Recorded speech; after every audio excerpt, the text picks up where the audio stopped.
आणि आता आज दिवसभरातल्या मोठ्या बातम्या आपण पाहूया। देशातील कोणत्याही राज्यामध्ये शेतकऱ्यांना योग्य बाजारभाव मिळत नाही। स्वामीनाथन आयोगाच्या अहवालानुसार एमएसपी लागू करणार राहुल गांधींची नाशिकमध्ये घोषणा। संपूर्ण देशामध्ये यापुढे एकाच वेळी निवडणुका होण्याची शक्यता।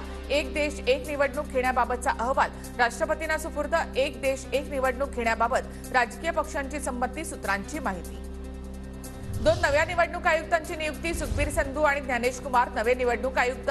निवड समितीचे सदस्य अधिरंजन चौधरी यांची माहिती। उतार वयातील लोकांनी मार्गदर्शन करायचं असतं, फारच कंटाळा आला तर भजन करायचं असतं। अजित पवारांचा शरद पवारांना टोला। नागपुरात उद्या राष्ट्रीय स्वयंसेवक संघाची अखिल भारतीय प्रतिनिधी सभा। जेपी नड्डांसह देशभरातील 1529 प्रतिनिधी येणार। सर कार्यवाहकपदी होसबळे यांच्या फेरनिवडीची शक्यता।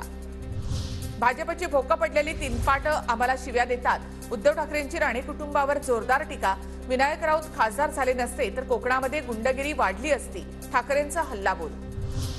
भारत जोडो न्याय यात्रेच्या समारोपासोबतच राहुल गांधींच्या राजकीय करिअरचा देखील समारोप होणार। 2024 पासून राहुल गांधींचा राजकीय प्रवास सुरू झाला। समारोप मुंबईमध्ये शिवाजी पार्कच्या सभेमधून होणार। भाजप नेते आशिष देशमुखांची राहुल गांधी यांच्यावर टीका। कोल्हापुरातील अंबाबाई मंदिरामध्ये कोर्टानं नेमलेल्या समितीकडून 2.5 तास मूर्तीची पाहणी। मूळ मूर्तीवरील झीज झालेल्या भागांची निरीक्षणं नोंदवली। उद्याही पाहणी होणार। रणजी ट्रॉफीच्या अंतिम सामन्यामध्ये मुंबईचा ऐतिहासिक विजय। अजिंक्य रहाणेच्या नेतृत्वामध्ये विदर्भावर 169 धावांनी मात। मुंबईच्या संघाला बीसीसीआय कडून आणि एमसीए कडून प्रत्येकी 5 कोटींचं बक्षीस जाहीर।